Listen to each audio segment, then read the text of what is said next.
Renuka's kitchen 555. இது வந்து ஒரு சக்கரவள்ளி கிழங்கு போலி. இதுக்கு தேவையானது 3-4 இன்க்ரீடியன்ஸ் தான். செய்வதற்கும் எளிது, ஆனால் டேஸ்ட்டு ரொம்ப நல்லாயிருக்கும், ருசியும் நல்லாயிருக்கும். இந்த சக்கரவள்ளி கிழங்கை வேக வச்சு எடுத்துக்கணும். அந்த இட்லி தட்டு மாதிரி ஸ்டீமில் வேக வச்சு எடுத்தால் அது குழஞ்சி போகாமல் நல்லாயிருக்கும், ஒரு மாதிரி கொல கொலன்னு ஆகாமல். ஸோ இட்ஸ் பெட்டர் அந்த இட்லி தட்டு மாதிரி வச்சு ஆவியில் வச்சு எடுத்துக்கணும். நான் வந்து 2 வள்ளிக்கிழங்கு எடுத்துக்கிட்டேன். அதுக்கு தேவையானது ஒரு ஸ்மால் கப்பில் வெல்லம்.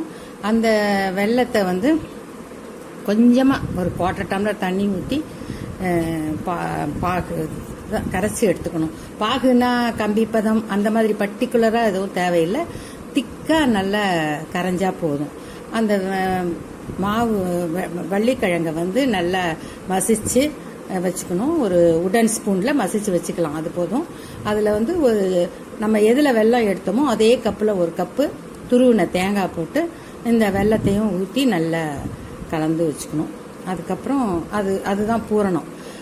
நம்ம அதுக்கு முன்னாடி ஒரு 2 hours பிஃபோர் கோதுமை மாவை நல்லா மைதா மாவில் தான் போலின்றது கான்செப்ட், மைதா மாவு.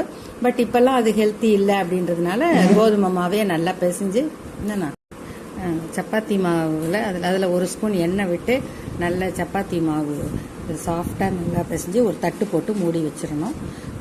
மீன் டைம் இந்த சக்கரவள்ளி கிழங்கு பூரணத்தை நம்ம ரெடி பண்ணிடணும். இந்த மாவை வந்து கொஞ்சமாக எடுத்து அதுக்குள்ளே இந்த சக்கரவள்ளி கிழங்கு பூரணத்தை வச்சு மூடி திரட்டி நெய் விட்டு சுடணும். இது சுவைக்கு ஏற்ற ஒரு ஸ்நாக்ஸு, குழந்தைங்களுக்கு ரொம்ப பிடிக்கும். சத்துன்னு சக்கரவள்ளி கிழங்கு வெல்லம் எல்லாமே உங்களுக்கு வந்து ஹெல்த்தின்னு தான் சொல்ல முடியும்.